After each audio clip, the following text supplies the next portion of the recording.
When I was 28, I worked the graveyard shift at a 24-hour printing and shipping center in Seattle.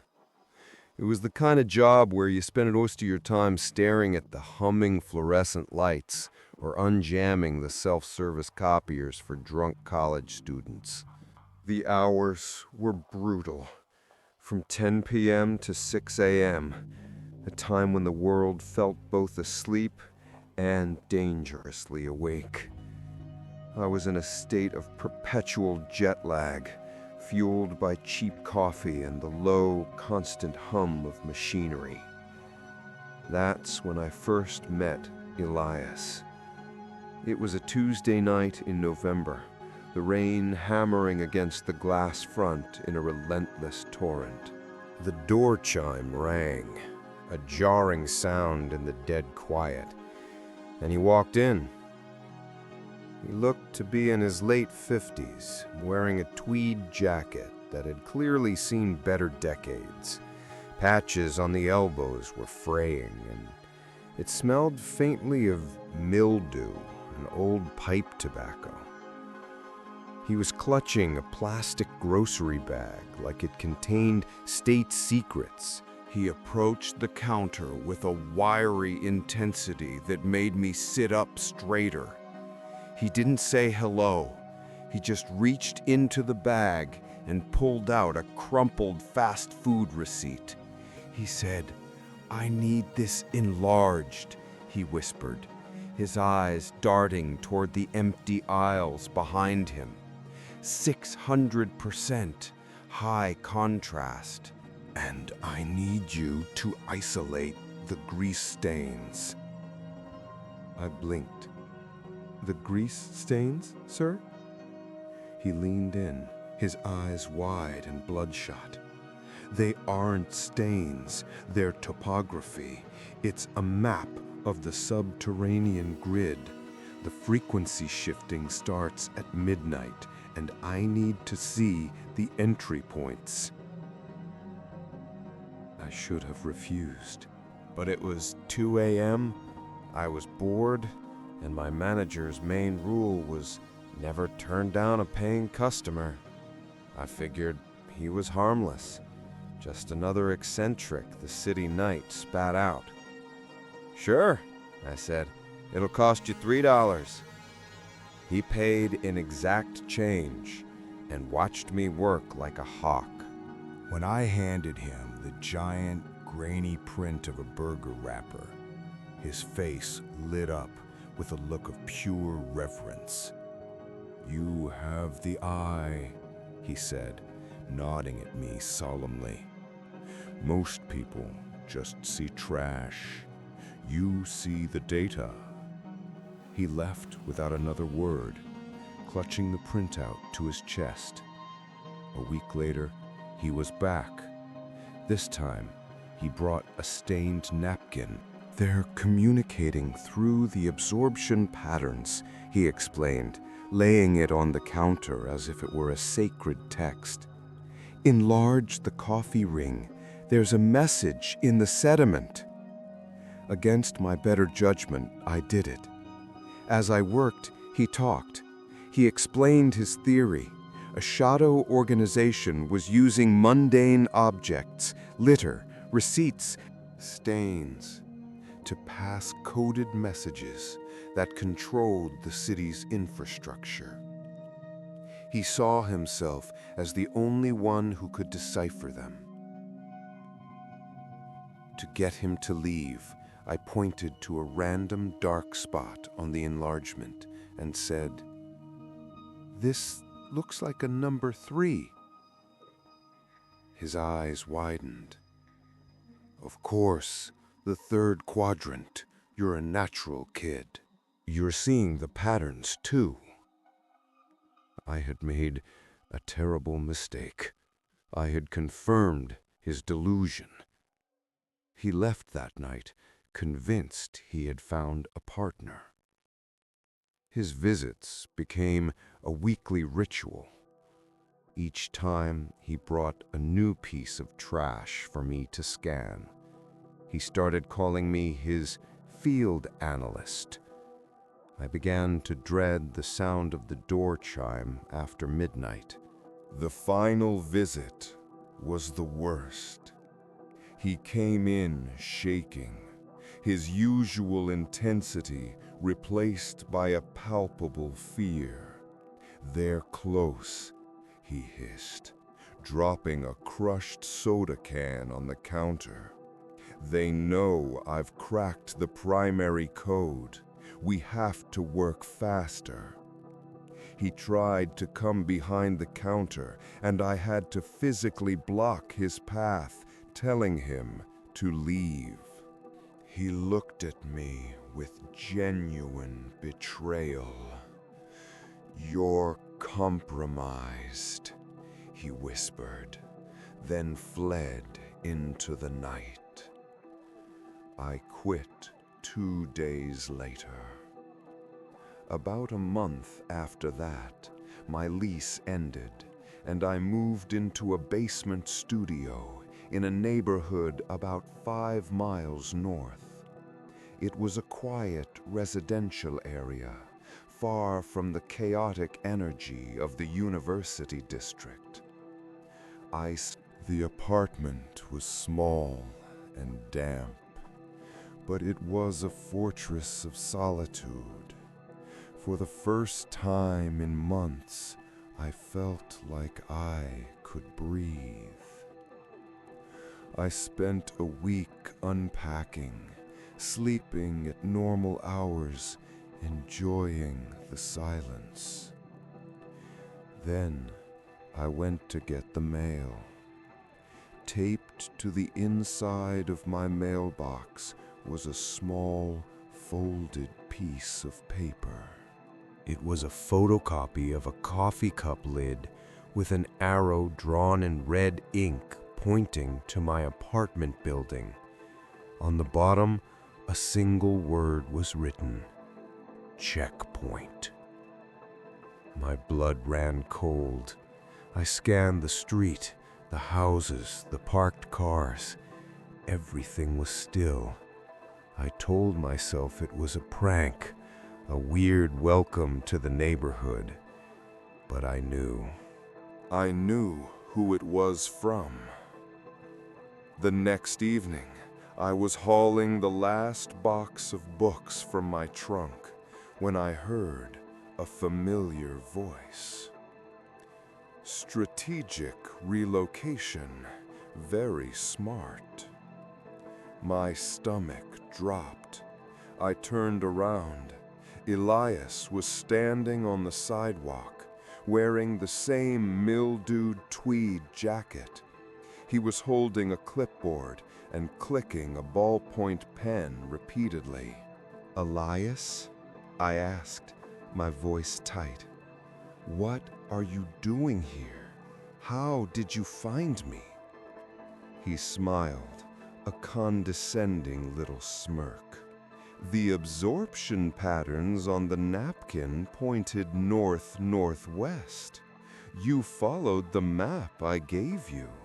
I knew you'd find the next safe house. We are in sync." I stepped back toward my door, fumbling for my keys. "Look, Elias, this is my home. You can't be here. You need to leave me alone." He nodded knowingly. "Protocol, I understand. Maintain cover."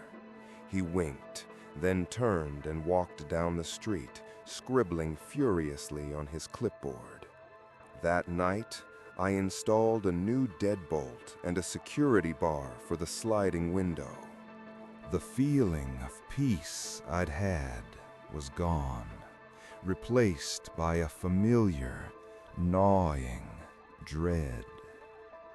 For the next 2 weeks, he was a fixture. He'd leave field reports on my doorstep, photocopies of leaves, gum wrappers, and bird feathers, all covered in his frantic annotations. I'd find strange symbols drawn in chalk on the sidewalk outside my building, pointing towards my door. I tried calling the non-emergency police line. An officer came, looked at the chalk marks, and shrugged. "It's not a crime to draw on the sidewalk, sir. Has he threatened you?" I tried to explain the context, the obsession, but I just sounded like I was rambling. "Unless he makes a direct threat or tries to enter your property, our hands are tied," the officer said, his tone dismissive. Elias grew bolder. He started waiting by my car in the mornings.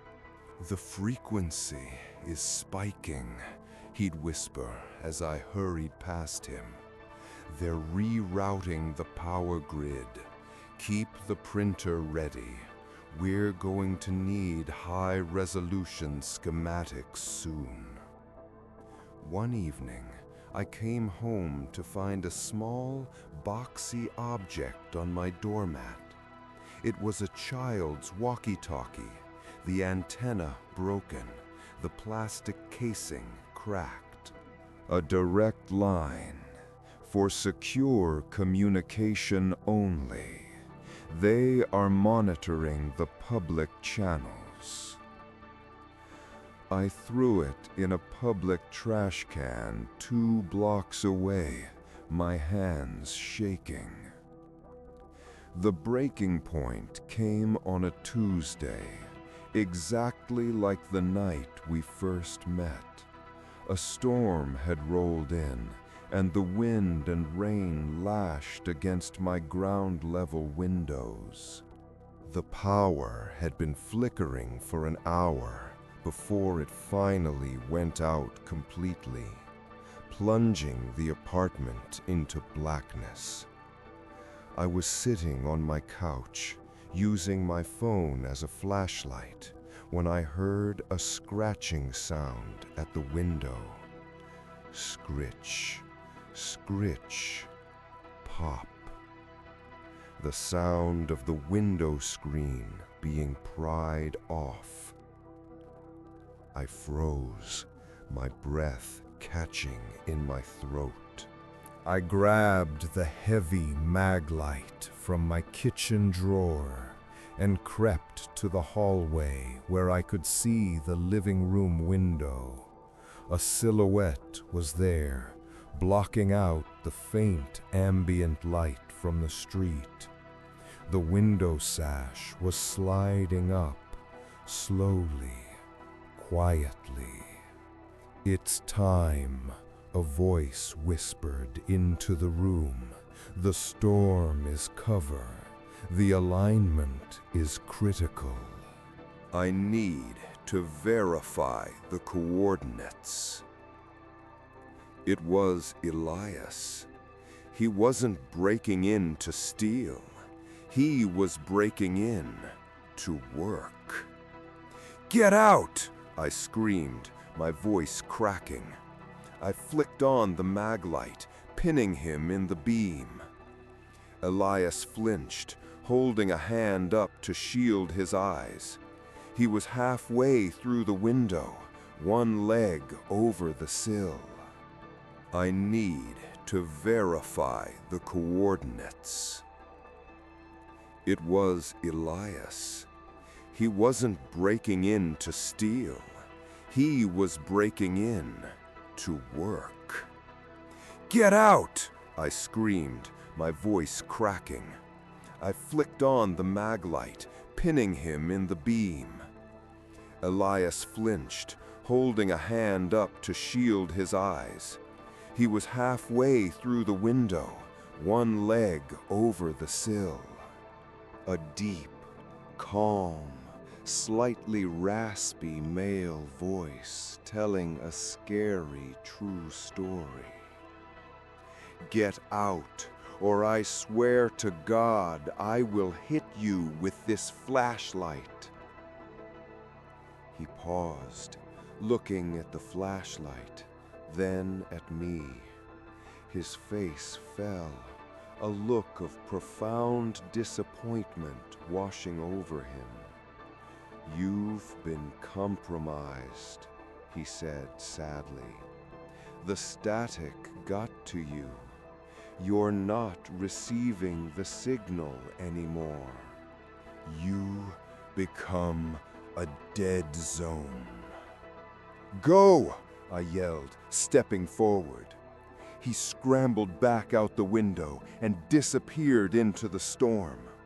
I slammed the window shut, jamming the security bar in place so hard my hand throbbed. I called 911, and this time they listened. The attempted entry was enough.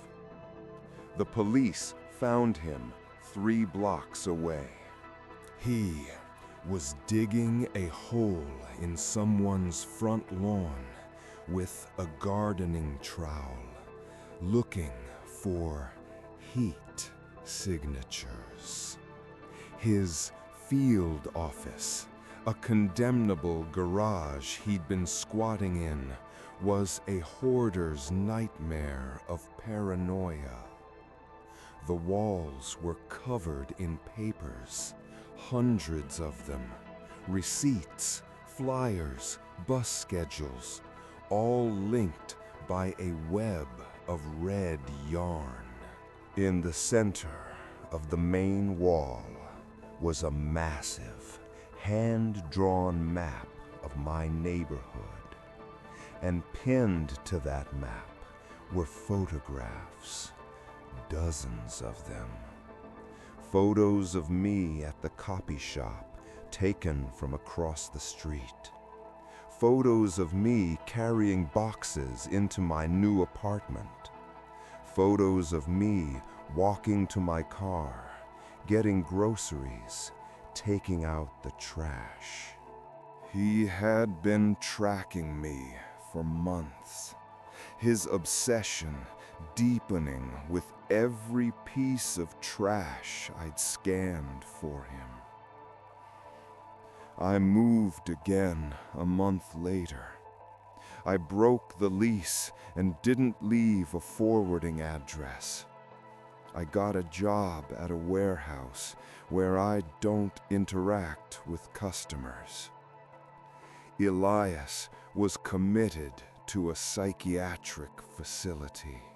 I still have nightmares about the scratching sound on the glass. But the worst part isn't the fear. It's the realization of how easily I let him in. I thought I was being nice to a confused old man. I thought I was just playing along, humoring him to make my shift go faster. I didn't realize that by validating his delusion, even in a small way, I was writing myself into his story. And in his story, I wasn't just a bystander. I was the key to the entire code.